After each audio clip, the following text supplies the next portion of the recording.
Delhi high court ने आबकारी नीति से जुड़े मामले में एक अहम फैसला सुनाते हुए पूर्व मुख्यमंत्री अरविंद केजरीवाल और अन्य की ओर से दायर रिक्यूजल याचिका को खारिज कर दिया।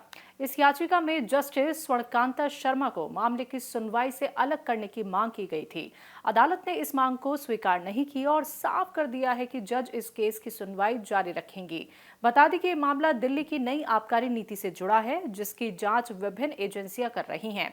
इस दौरान कुछ आरोपों के आधार पर यह मांग की गई थी कि संबंधित जज इस केस की सुनवाई ना करे, लेकिन अदालत ने इस मांग को उचित नहीं माना। कोर्ट ने अपने फैसले में साफ किया है कि किसी भी जज को किसी मामले से अलग करने के लिए ठोस और मजबूत कारण होना जरूरी होता है।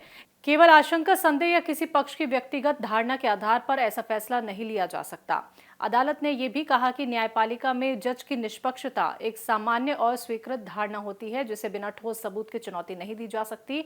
सुनवाई के दौरान यह भी सामने आया कि जज के कुछ सार्वजनिक कार्यक्रमों में शामिल होने को आधार बनाकर पक्षपात का आरोप लगाया गया था। इस पर अदालत ने माना है कि ऐसे कार्यक्रमों में भाग लेना न्यायिक कार्य का हिस्सा हो सकता है और इससे किसी तरह का राजनीतिक झुकाव साबित नहीं होता। देश में कई जज विभिन्न शैक्षणिक और पेशेवर मंचों पर जाते हैं, जहां वो कानूनी विषय पर अपने विचार रखते हैं। इसके अलावा जज के परिवार से जुड़े कुछ आरोप भी लगाए गए थे। अदालत ने इन आरोपों की भी जांच की और पाया कि इनका इस केस से कोई सीधा संबंध नहीं है। संबंधित जांच एजेंसी ने भी साफ किया कि जज के किसी रिश्तेदार का इस मामले में कोई रोल नहीं है और न ही वो इस केस में किसी भी रूप में शामिल है। कोर्ट ने यह भी कहा कि अगर बिना पुख्ता आधार के इस तरह की याचिकाओं को स्वीकार किया जाने लगा तो इससे न्याय व्यवस्था पर गलत असर पड़ सकता है। इससे अदालतों की कार्यप्रणाली पर अनावश्यक दबाव बढ़ेगा और न्यायिक प्रक्रिया प्रभावित हो सकती है।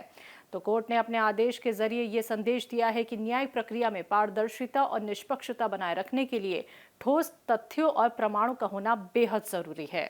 Subscribe now and press the bell icon. Never miss an update.